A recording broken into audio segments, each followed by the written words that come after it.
say Billy Dan TV.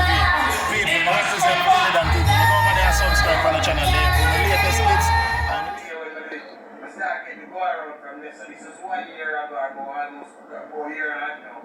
When we look, what them the people, through me out small money now, when them type up a little contract, and say, remember the agreement was, my father has student from them time, they don't forget $1,000 US. From my work, come here, come do. It did for my type, it did make the album or not, just by me forwarding and showing up, doing the work, get it for pay me $1,000. Royalties and everything are different. That was 100,000%. Don't forget that. See? Me write my part, me perform my part, me voice it to everything.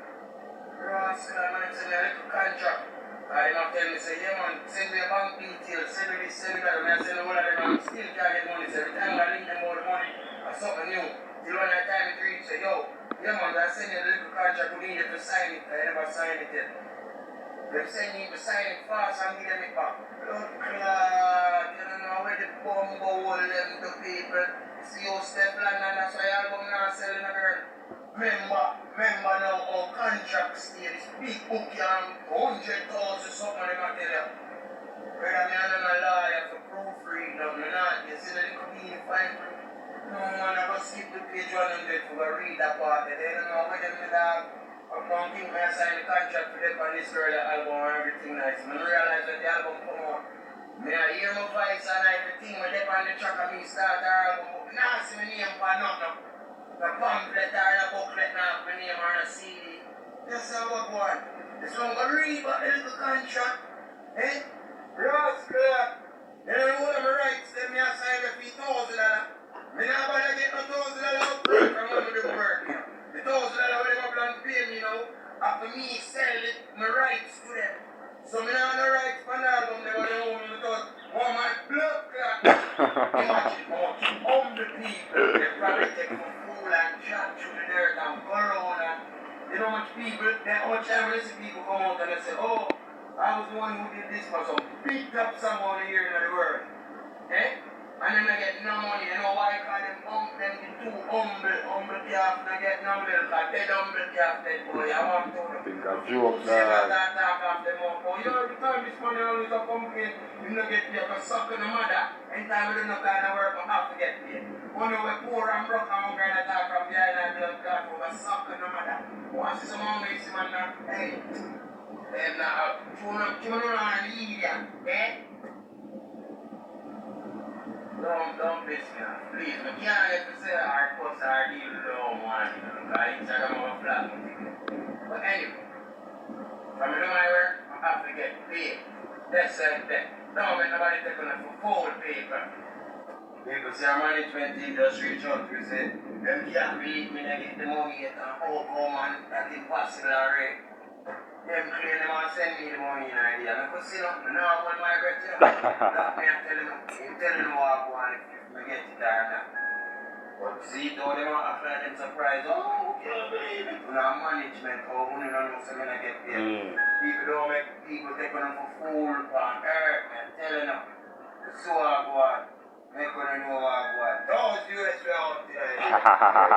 You want to go on, keep it out and that. Is inexperienced. Just check it. Mark Bowden. A relative newbie to politics.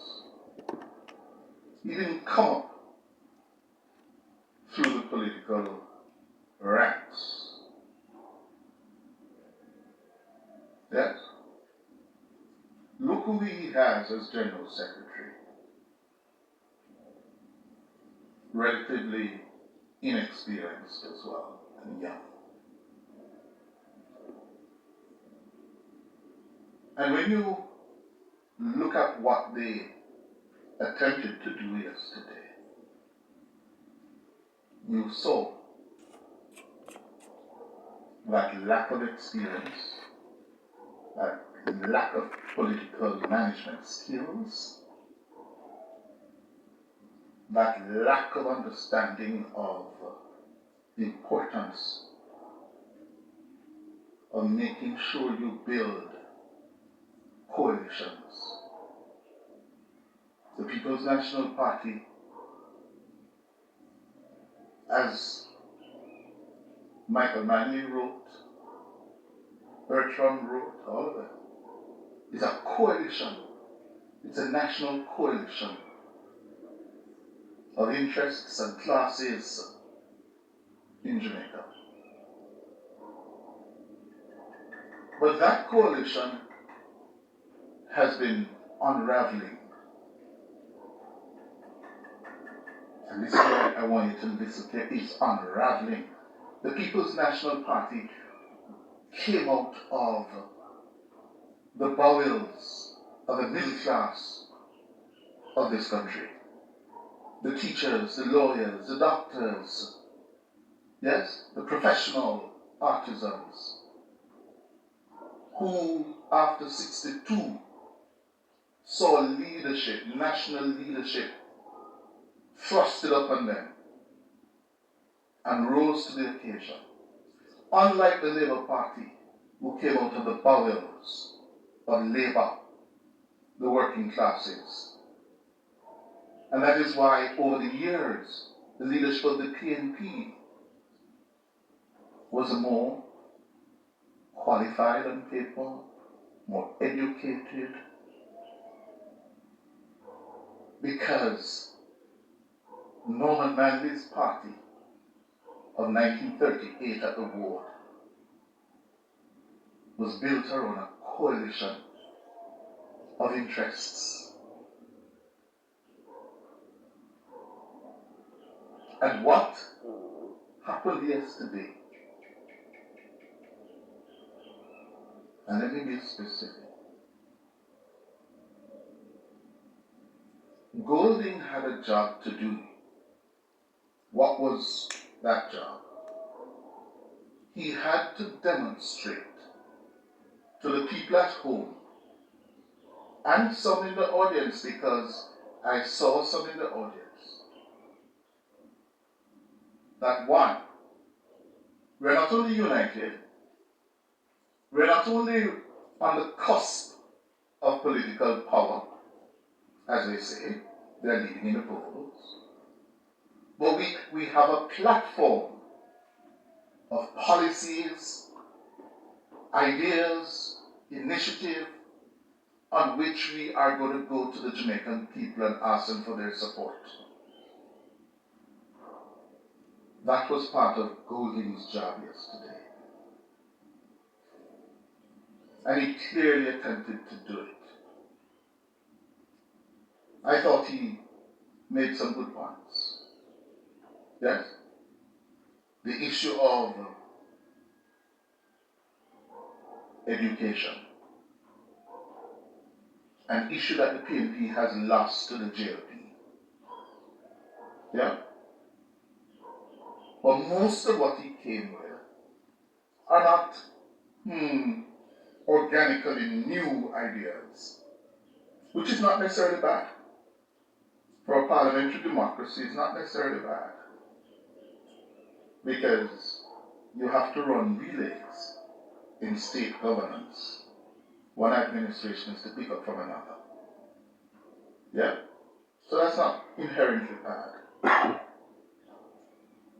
But the point I'm making where I began about the coalition of interests, the people of the middle classes in this country, the middle classes, the middling classes, the professionals, we have abandoned the politics. We no longer participate in the group meetings of the People's National Party or the branch meetings of the Labour Party. We stay home.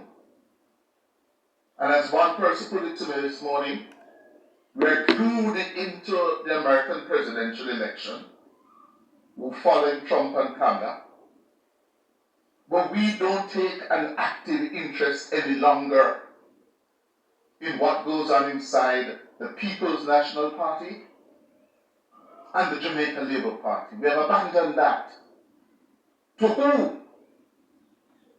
We have abandoned that for political process to who Professor Don Robotham accurately but disparagingly described some years ago as a lumpens.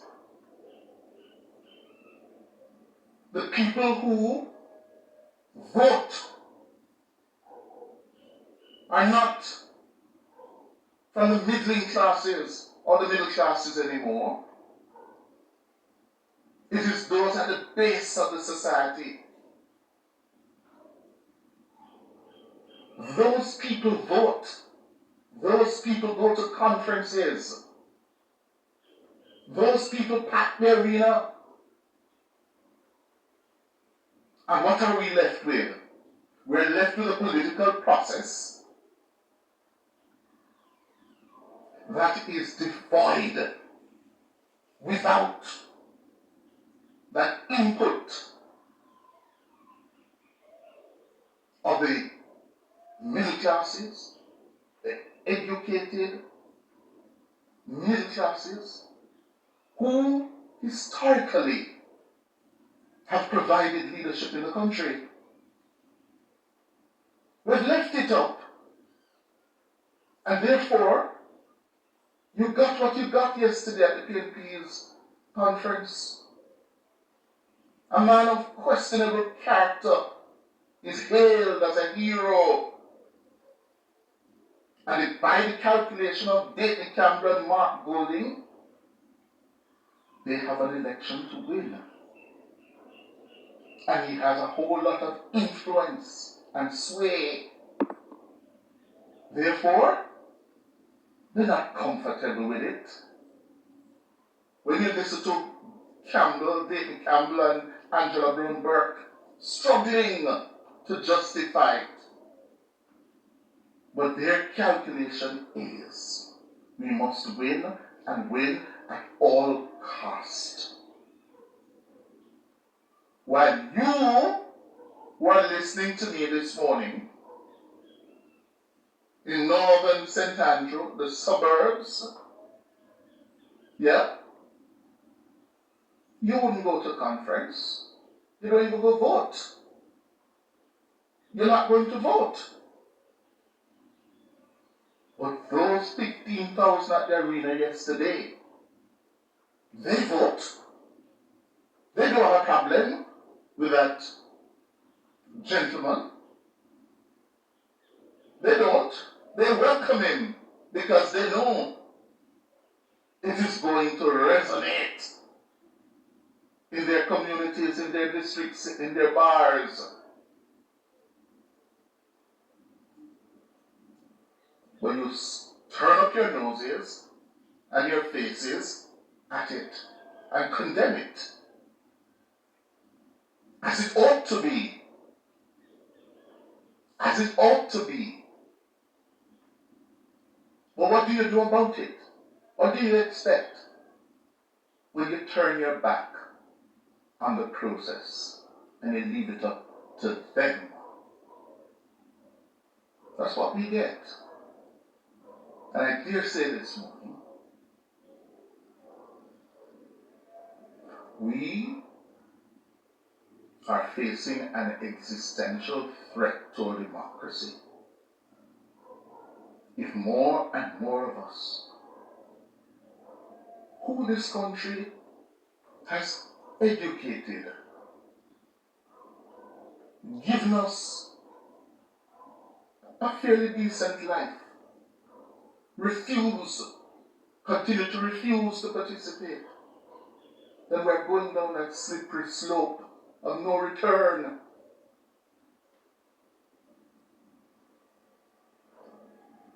So when you condemn this morning, also commit that you must go back, find out which group is meeting, which branch is meeting, so you can go in there. Can you imagine? Just think about it.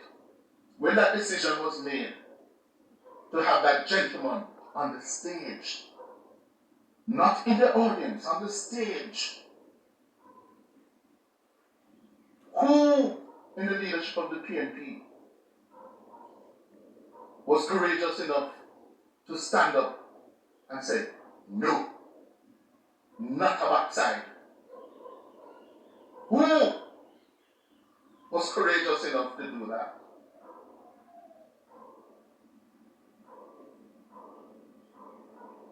Huh? Where was Peter Bunting? Find that picture with Peter Bunting for me. That speaks to that gentleman. Where were they? Yeah? We're joking. We're joking about Lady Jane.